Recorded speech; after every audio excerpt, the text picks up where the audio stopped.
Bapa kami di dalam kerajaan surga, yang kami sembah di dalam nama Tuhan Yesus. Damai di hati. Damai di hati. Selamat hari Minggu. Hari Minggu ini kita akan beribadah, baik memanfaatkan teknologi dan menggunakan toa yang ada di kolom masing-masing. Kita dapat beribadah melalui fasilitas YouTube dengan kanal Gemim Galilea Telling dan kanal Facebook melalui Gemim Galilea Telling. Biarlah kiranya kasih karunia Tuhan akan terus memberikan kepada kita kekuatan untuk melewati pelayanan dan pengembalaan ini. Selamat kita beribadah, dan ibadah akan dipimpin oleh Pendeta Roni Hansdayo MTH.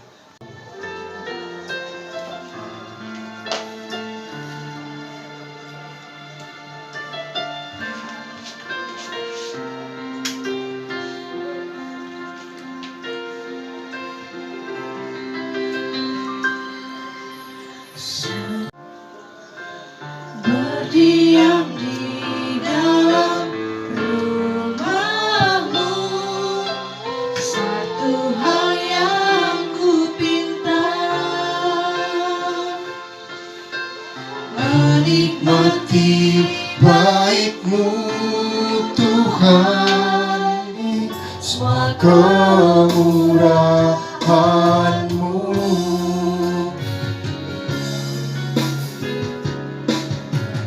Oleh karena kemurahan Tuhan, ku ada sampai hari ini.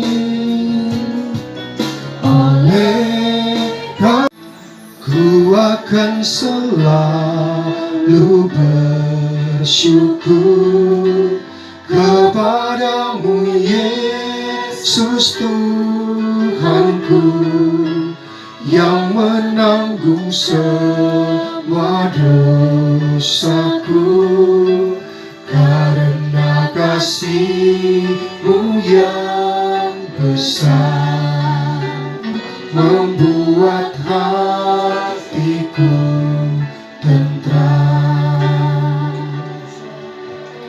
Saudara-saudara, dengarkanlah hukum Tuhan dalam kitab Amos pasal 5 ayatnya yang ke-14.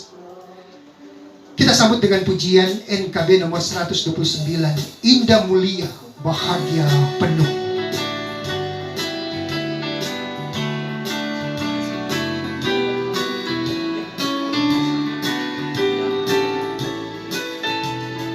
Indah mulia bahagia penuh, bersandarkan lengan yang kekal, damai dan berkat sungguh milikku.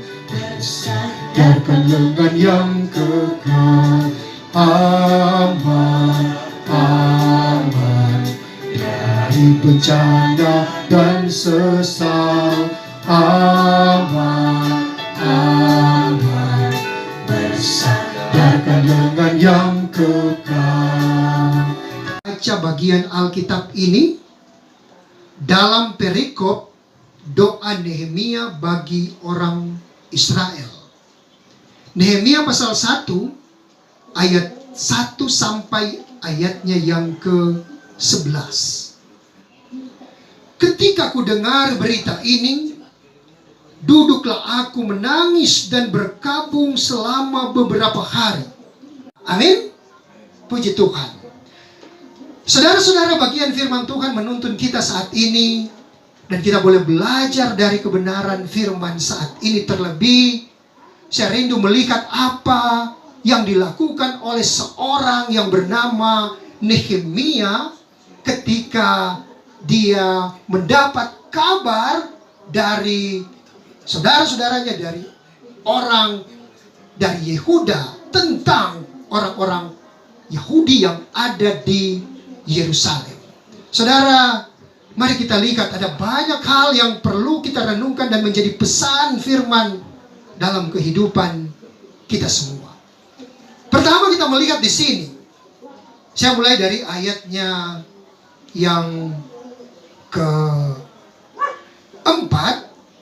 Dikatakan bahwa ketika ku dengar berita itu, duduklah aku menangis dan berkabung selama beberapa hari.